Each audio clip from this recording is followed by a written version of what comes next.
What's up guys, it's Adam with A&J Automotive Performance, also known as A&J Automotive Repair and Fleet Services in Sacramento. I am working on a Cobra kit car today. The customer's come in, we did fuel injection on it about 2 years ago. He's noticing a bucking and surging on acceleration. Chances are it's probably ignition related. I'm noticing that the Tach is losing a signal, so I'm going to go ahead and check the pickup coil. I'm going to check the coil. We're going to check cap, rotor, wires, plugs, and then kind of go from there. So let's get out into the shop. I'm going to give you a brief tour around the car, and then we'll start from there. Alright, peace. Hey, what's up guys? This is the Cobra we were talking about. I'm going to go ahead and start getting into the diagnosis on the car. First I'm going to give you a brief walkthrough, and then kind of go from there. So let's check it out.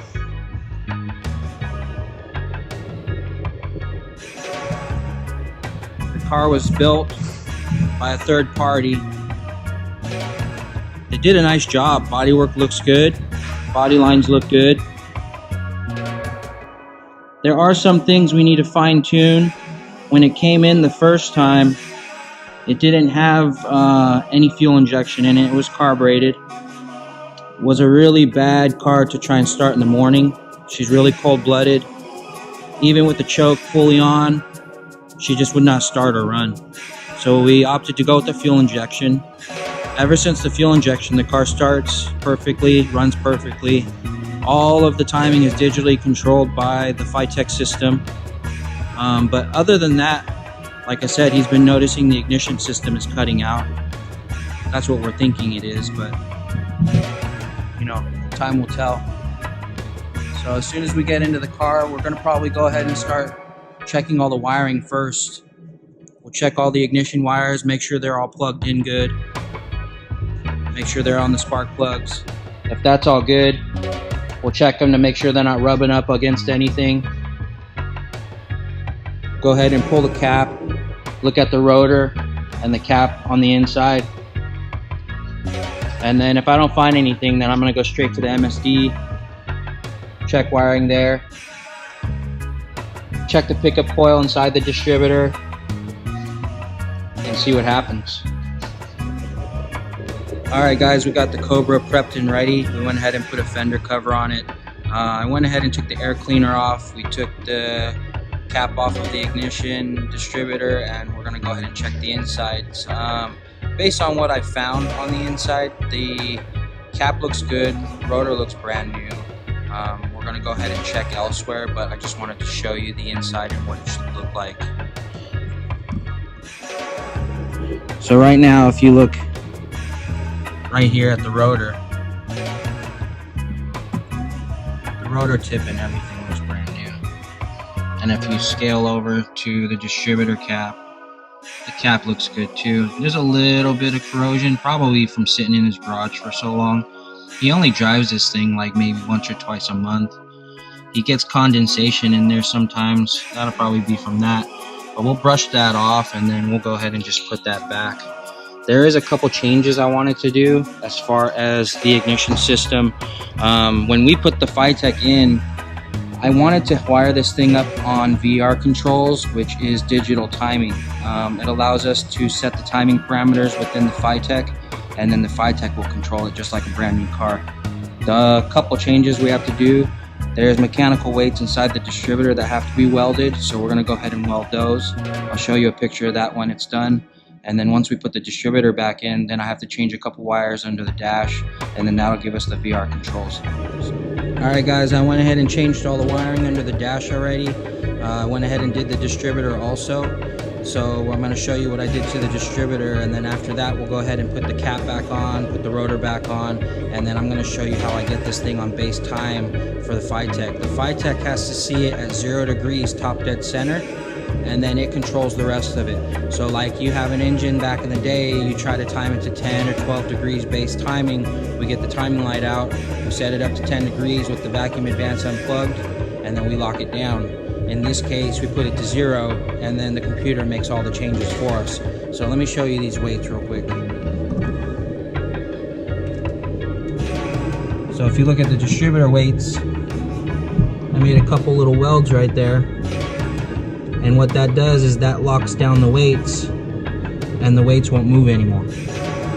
Alright, so if any of you plan on going fuel injected on a carbureted car that has an old school distributor on it, then that's most likely what you're going to have to do to this thing. Let me get everything back together, and then I'll get back to you and show you guys how I time it. Alright you guys, I got the distributor set up.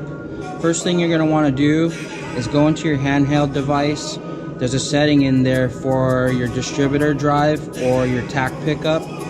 There is a 2-wire coil setting, and then there's a VR setting. You're going to want to set it to VR setting to set it to the new conditions.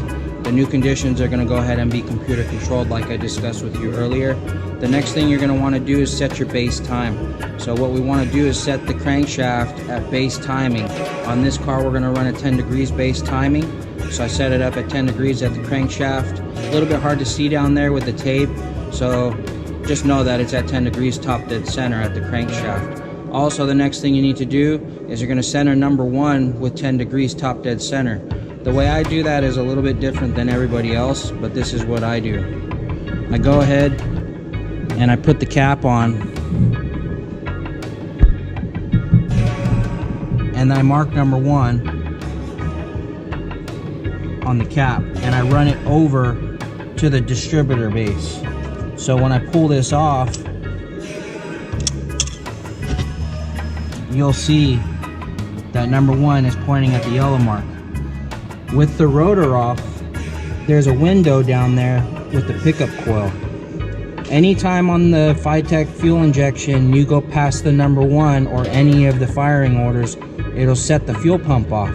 So what I do is I'll go ahead and move this away and go back a couple times. And now you'll see, holding it back, it's completely centered and the fuel pump got triggered. So that's exactly where the magnetic pickup is. Let's see if we can do it again. There you go, right there, completely centered, and the fuel pump got triggered.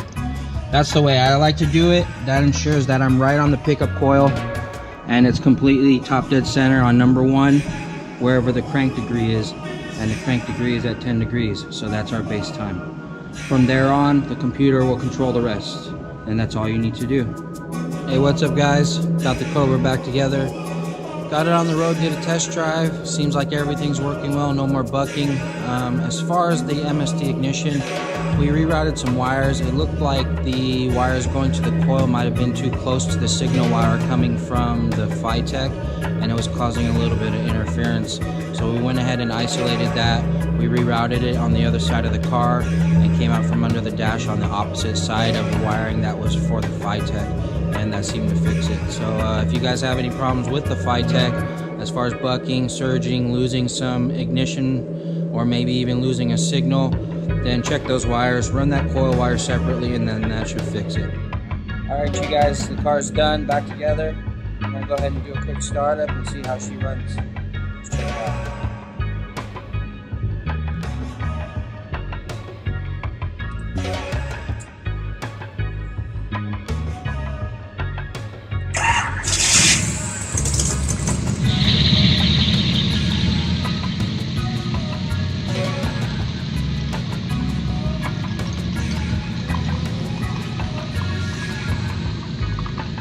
Car starts up perfect, runs perfect. Hasn't even been dialed in yet. You'll notice the throttle response. Perfect. Can't beat that.